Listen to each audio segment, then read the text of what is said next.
Hey guys, what's up? It's been a minute. So in this video, I'm going to be making a video about how I get out of a funk. So I have recorded another video today, and it's going to be about me taking my cat on a walk. The only issue is he was feeling a little lazy and he didn't go on his walk today, which is fine. If he didn't want to go on his walk, then I'm not going to make him go on his walk. But I decided to record a different video today. So for this video, it's gonna be how do I get out of a funk. Now, what do I mean by that? If you're not usually feeling like your normal self, or if you're sort of down in the dumps, that's kind of what I'm referring to. So this is how I get out of a funk. And in this video only, I'm gonna be using the phrase you and I interchangeably. And also, as a disclaimer, I'm not a doctor. I can't diagnose people. I don't want to diagnose people. So if you have any specific issues that you need to go to see a doctor for, then that's probably something you want to look into. But I'm not going to be talking about any diagnosis specifically for this video. And if that's the situation you find yourself in, I think that calls for more resolution than a simple YouTube video. You know, so if you need a doctor, go see a doctor. But if you're just in sort of like a little funk, then this video may help you. So definitely get help if that's what you need. But for this video, I'm going to be talking about something different. So what do I mean by a funk? What I mean by that is basically we have a sort of baseline that we operate in, and that fluctuation of the baseline is what I'm going to be talking about. So I have 6 steps for how to get out of a funk specifically. These steps have helped me out. I don't know if they're going to help you out, but you could definitely try them if you want to. So step 1. What is step 1? Basically, if the only way to, the first step, well, here, what I'm trying to say for step 1 is the first step in solving a problem is realizing there is one. So, usually people have their lives organized in a certain way. You have specific routines that you like to follow.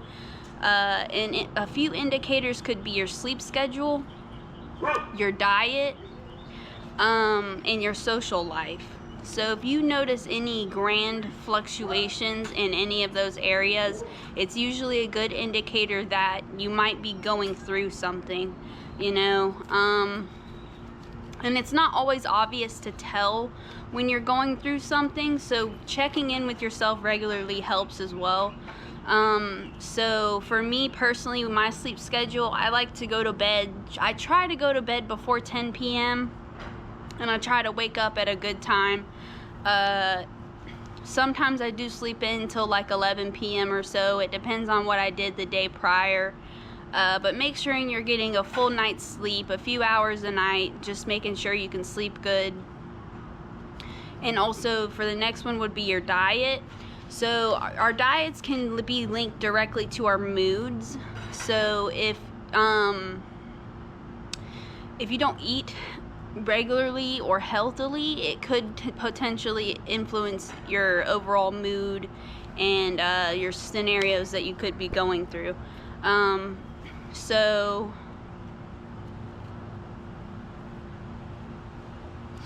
your diet, personally, I notice when right before I had a lot of stuff happen to me, I started to eat smoothies in the morning. Smoothies are really helpful because they're a great compact way to eat a lot of food, especially on the go.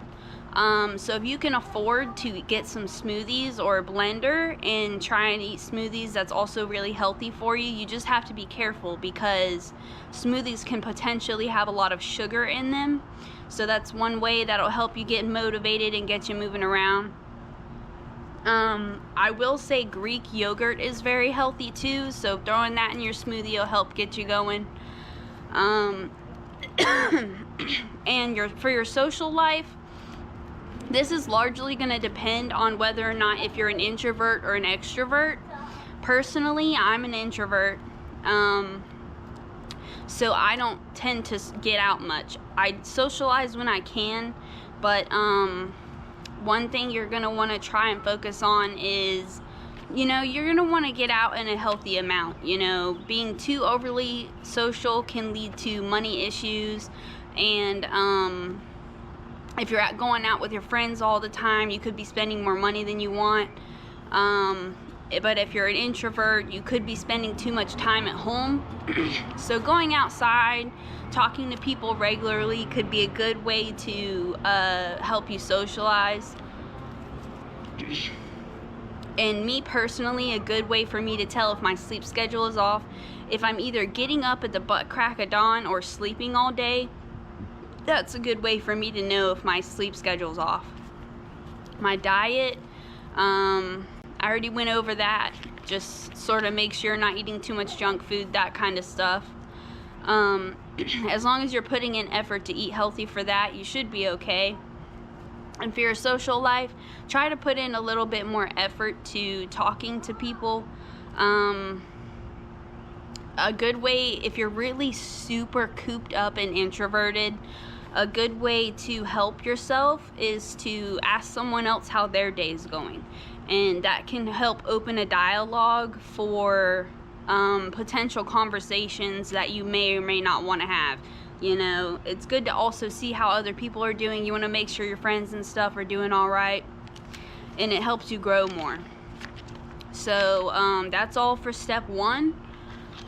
And then for step 2, you're going to want to check in with yourself regularly. What this does is it establishes a new operating level. So let's say your baseline, your usual day-to-day life is a straight line. If you're fluctuating, you're going to be operating somewhere outside of the norm. So you're going to want to make sure your new baseline, what checking in with yourself does is it establishes, hey, my new baseline is up here, but my normal baseline is here. What I want to do is checking in with yourself will establish the difference between where you are and where you want to be. So you're establishing your new baseline also helps pinpoint new stressors and major changes in your life. And it also may establish new responsibilities and some distractions you may have picked up along the way since your last check-in. So major changes can distract or postpone the path or direction that you may want to be on. So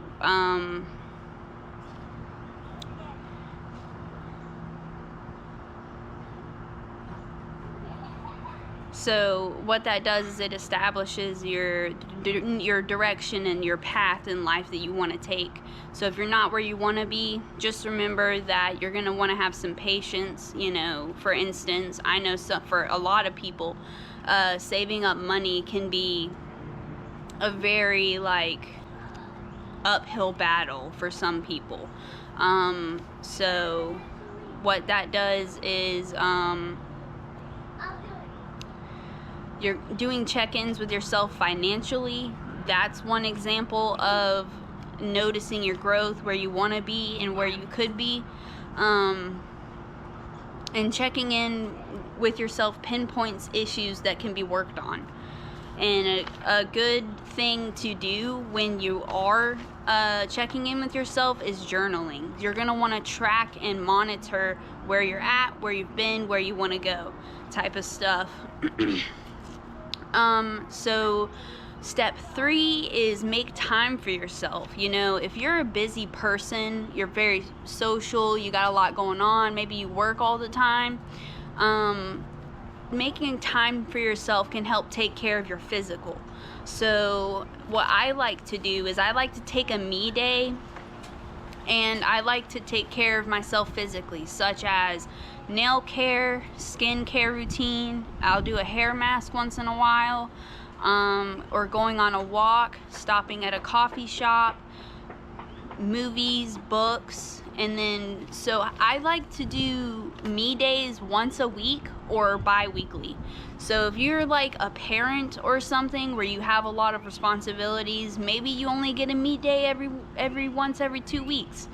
But personally, a good thing for me to suggest would be to take a me day as often as you can, but make sure you're not getting too lazy and too comfortable being lazy. So what that means is you're gonna want to make sure that you don't get too comfortable religiously taking me days or whatever else you want to do, because that can influence laziness. And if you get too lazy, it can potentially make you depressed or something out of the norm like that. But I wouldn't recommend taking too many me days. It's good to have a routine, it's good to stay busy, but not too busy to the point of burnout. And step four is taking care of the external. So it's not the internal, it's the external. So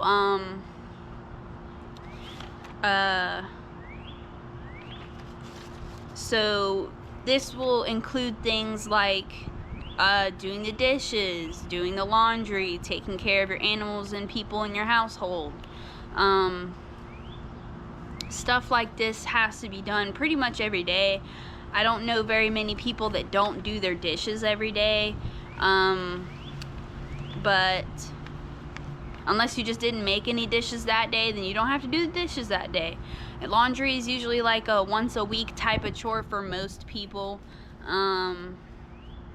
Also, that's something you're going to want to check in with yourself about too. If you're doing, I noticed when I used to live in my apartment, I would go to the laundromat, and one thing I noticed is there would be some people who come in with these huge bags of laundry, and it's like, dang girl, you must only do your laundry once a month, once or every 3 weeks or something like that. Because it's like, doing that kind of routine is good, but if you have enough clothes to do that.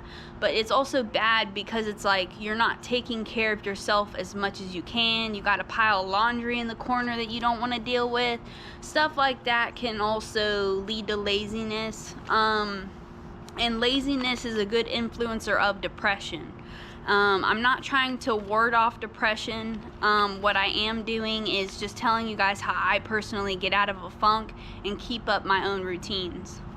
So that's step 4, taking care of the external. Chores and stuff like that aren't always necessary to get done right away. Just taking care of yourself is important. So step 5 is self-work. And what this does is it deals again with the internal.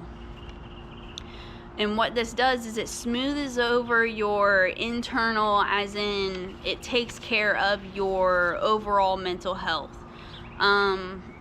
Things like therapy or talking to a friend or journaling are a good way to help with your internal self-work. And what I like to do is I like to do self-talk.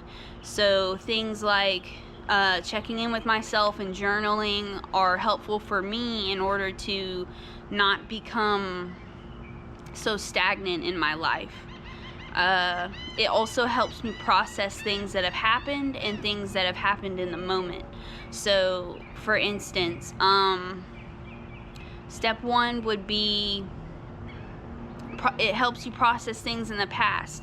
So this is going to help people with trauma. So if you have something that you've been holding on to, baggage, issues that you've had from childhood, you're going to want to get those sorted out. You'll be an overall happier person. So that's what I'm talking about by step 5. Step 5 is self-work. And then also another thing is, what I mean by in the moment is doing self-work in the moment is an example of that is check yourself before you wreck yourself. If you have a coworker who mouthed off to you and you instantly say something back, that's gonna be a situation that can be avoided. And what I mean by that is, if you're the type of person to always smart off back, you're gonna wanna do the self-work to avoid doing that, unless you like being that type of person who mouths off. So pretty much what I mean by that is maybe stop, take a second, take a breath, and then readdress that coworker in an appropriate way. So that's what I mean by step 5 is self-work. Self-work can be done in the moment, and self-work can be done for things that have happened in the past. And making those tiny increment adjustments in your life are going to help you sort of be the best that you can be. And what I also like to do, I did it in the past, I don't really do it as much anymore, but I also like to set an alarm on my cell phone. And what that does is it's a reminder for me to check in with myself to make sure that I'm happy, content, and doing things in life that help me prosper. Speaking of prosper, I've never watched all of the Star Trek movies, and me and my dad are gonna sit down and we're gonna watch all the Star Trek movies. We got like halfway through the first one and we ended up cooking dinner and we never finished it, but we're watching all the Star Trek movies right now, which is pretty cool. I've seen all the Star Wars movies. Star Wars, thumbs up, can't beat it. Well, I do like Star Wars quite a bit, but we'll see how the Star Trek goes. I might leave a review and let y'all know how those Star Trek movies go. But that's pretty much it for step 5. Step 6 is solidifying your karma. And this is gonna be nothing major. What this pretty much is it's how you treat others. So are you going about life in I guess you could say noble way? Be kind. You're gonna want to be kind to people and try to smile often, laugh often. How you treat others is how you get treated, and what you give in life you get back tenfold. So remember that. If you're out here acting like a turd, then that's probably all you're gonna get. But if you're out here trying to do good, then hopefully you'll get that back tenfold. So let me make sure. I think that's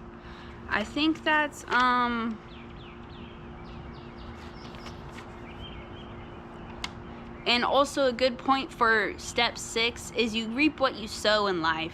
You hear those phrases often, and you're gonna want to make sure you're doing good. You're gonna want to support others.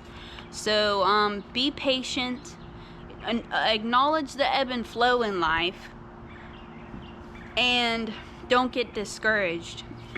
And if you have setbacks, don't take it too much to heart, because it happens. Just remember to be patient with others, be patient with yourself. Just remember to take care of yourself as well. But that's pretty much all I have for this video. If you find this video helpful, maybe look at the other ones on my channel. But that's all I got for this one. Hope to see you in the next one.